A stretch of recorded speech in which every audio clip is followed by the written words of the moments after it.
Let's look at continental news now. Bethesda Hospital in Goma out in the DRC is currently overwhelmed as casualties from the M23 rebel offensive continue to rise.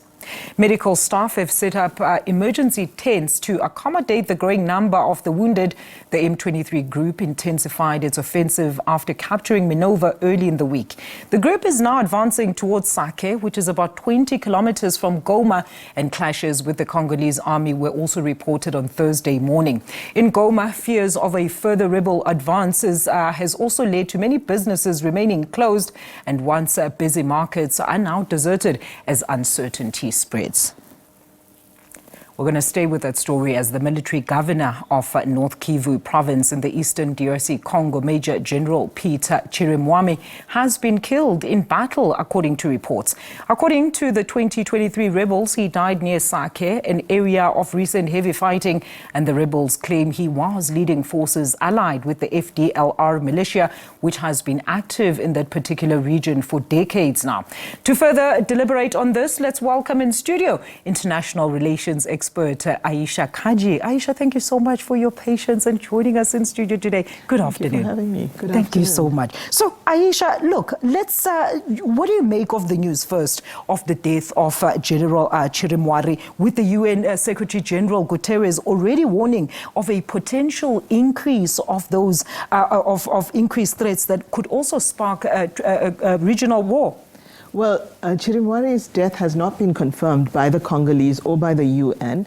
The reports of his death have surfaced on Twitter, and they're coming mainly from M23 and have been re-reported in the Rwandese media as well. Yes, that's where we're getting the news. So, you know, we were not sure whether he has actually been killed, but certainly the fighting has intensified there. I spoke to somebody on the outskirts of Goma, a fellow reporter on the outskirts of Goma this morning, and he says he's seen children with injuries due to bombing of the camps for the displaced. So now these are people who've been multiply displaced. They've been living in refugee camps. You know that the Goma region and the North and South Kivu region together, which is the easternmost part of the DRC bordering on Rwanda, have had the highest number of internally displaced people anywhere in the world. There are about 4.6 million. No, 4.6 million in total. And in the last week alone, the UN estimates that the total for this year is now at 400,000. So last week it was at about 200,000. In a week, that number has doubled. So it shows that the fighting has intensified. My source on the ground says that I couldn't speak to him via video link, but I spoke to him via telephone. He says there are multiple incidents and reports of children with missing limbs, of bomb injuries, parents reporting that several of their children have been killed as well, and all of these in the camps for the displaced in and around Goma, in the Nyoka region particularly.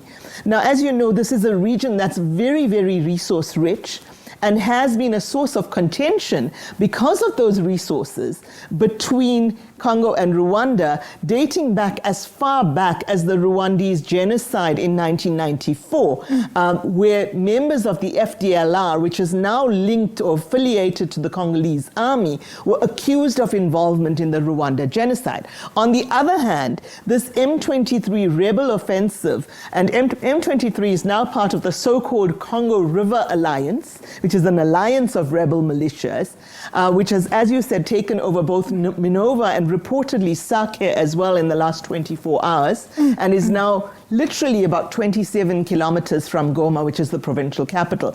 M23 is alleged to have close links with the Rwandese government.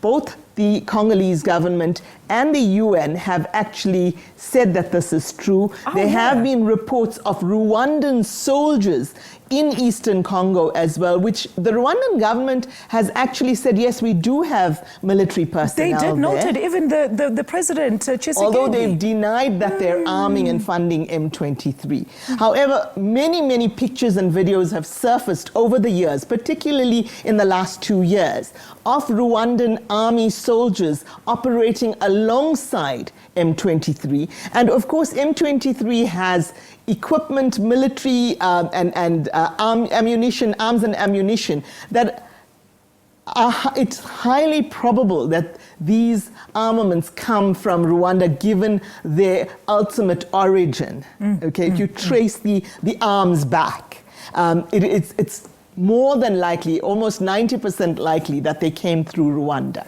You know, Ayesha, while you're on that point, with the fall of Goma then imminent, you say they're just about 20-odd kilometers, 27 kilometers from there. Could there then be a possibility of a major coup in part in favor of the rebels?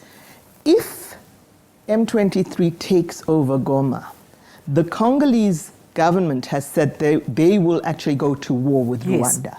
And that then sparks the issue of a possible broader conflagration, in other words, a Great Lakes war, with not only Congo and Rwanda participating, but also potentially other countries such as Uganda, the Republic of Congo, and even Burundi entering the war on various sides. As we saw in Israel. Absolutely. And yet, while the Palestine-Israel conflict has had a lot of airplay recently, we're seeing very, very little attention being given to Eastern Congo. You know, it's that question of Africa last, unfortunately, as we've seen for generations now. We've seen similarly very little attention being paid to what's happening right now in Sudan as well as the Congo. So really, we should be focusing more on this. The UN has raised the issue. There are, as we've said, overwhelming numbers of casualties in the hospitals, people in their hundreds of thousands being displaced not once, but twice, thrice, and even more times than that. And if you think that if people are displaced once, they lose everything they have. That's absolutely true. They start to rebuild, and then they lose it again. This is a humanitarian disaster of incalculable proportion if it is not addressed soon. Absolutely. And Ayesha, we hear it's had a devastating toll on the civilian population in that particular country. Unfortunately, we're out of time. Ayesha, once again, I really appreciate you making time to come to studio with us and sharing those views. That is Ayesha Kajee there. She's an international relations expert on the DRC conflict.